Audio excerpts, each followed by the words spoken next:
నరకాసురుడి యొక్క శక్తి అపారమైందే. తన యొక్క సేనలన్నీ శ్రీకృష్ణుడిపైకి దూసుకొస్తున్నాయి.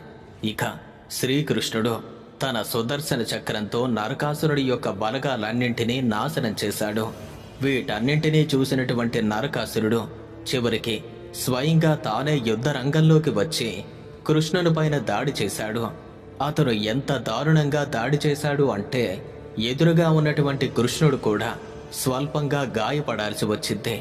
ఎంతో గొప్ప పరాక్రమం కలవాడైనటువంటి తన భర్త శ్రీకృష్ణుడు కూడా నేలపడేసరికి దాన్ని చూసినటువంటి సత్యభామదేవికి ఎంతో కోపం వచ్చింది.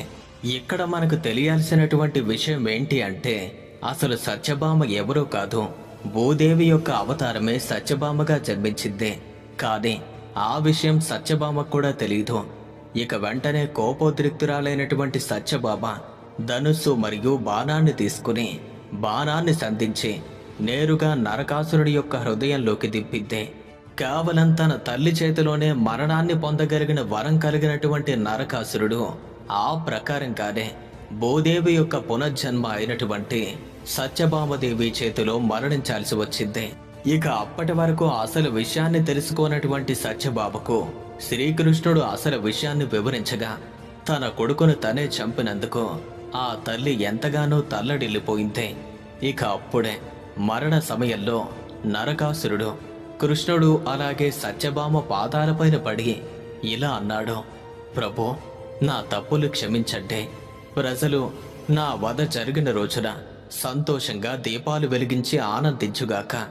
నా మరణ దినం పాపనాశకంగా మారుగాక అని విన్నవించాడు. తాను చేసిన తప్పులకు ఎంతగానో బాధపడి మరణాన్ని పొందాడు. కృష్ణుడు అతని విన్నపాన్ని అంగీకరించి ఆ రోజే నరక చతుర్దశి లేదా దీపావళి పండుగగా ప్రసిద్ధి చెందింది. అదే నేటి మన దీపావళి పండుగ.